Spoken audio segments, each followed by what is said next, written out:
गौवा के तेरी छवनिया मड़ैया पर आग बोलिला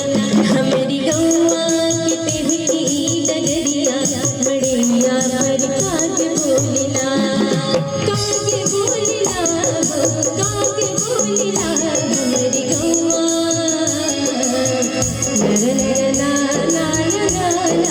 ला हमारी गौवा के तेरी डगरिया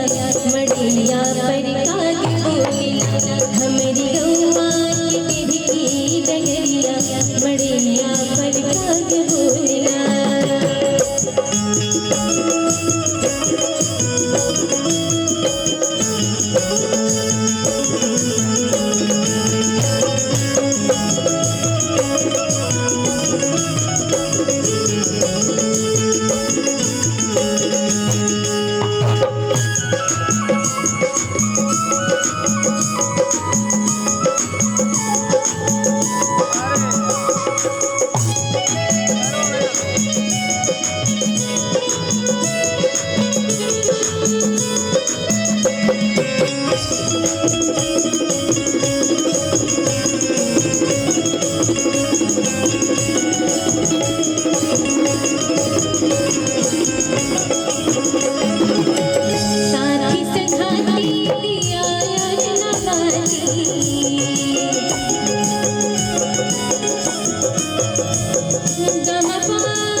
हमारी गौवा के तनवा चलैया चिरैन की ढोल बोलिला हमारी गौवा के तनवा चलैया चिरैन की ढोल बोलिला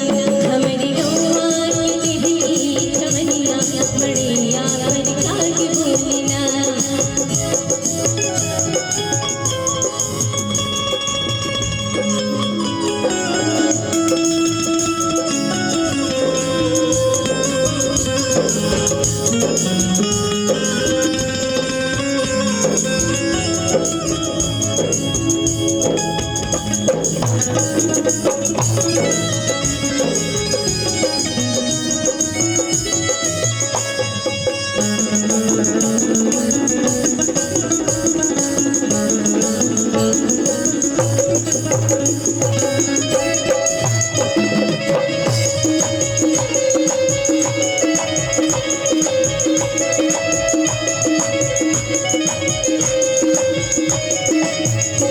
जिंदगी के मेला जैसे माटी के ढीला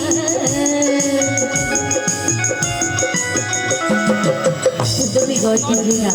कितनी प्यारी कथा है। जिंदगी के मेला जैसे माटी के ढीला, जैसे माटी के ढीले को हम एक बार बाहर फेंक देते हैं तो गिर के टूट जाता है, बिखर जाता है, ठीक वैसे ही हमारा जीवन भी है। जिंदगी के मेला जैसे माटी के ढीला, जिंदगी के मेला जैसे माटी के ढीला, पनघट कीला देखे रंग बरसीना, पनघट कीला देखे रंग बरसीना, हमारी गौवा की टोली टिटोलिया अंजोरिया अंजोर करना, हमारी गौवा की टोली टिटोलिया अंजोरिया अंजोर करना, हमारी गौवा के दिल की छवनिया मड़ैया बड़का बोलना, हमारी गौवा के दिल की डगरिया मड़ैया बड़का बोलना, मड़ैया बड़का बोलना, मड़ैया बड़का बोलना।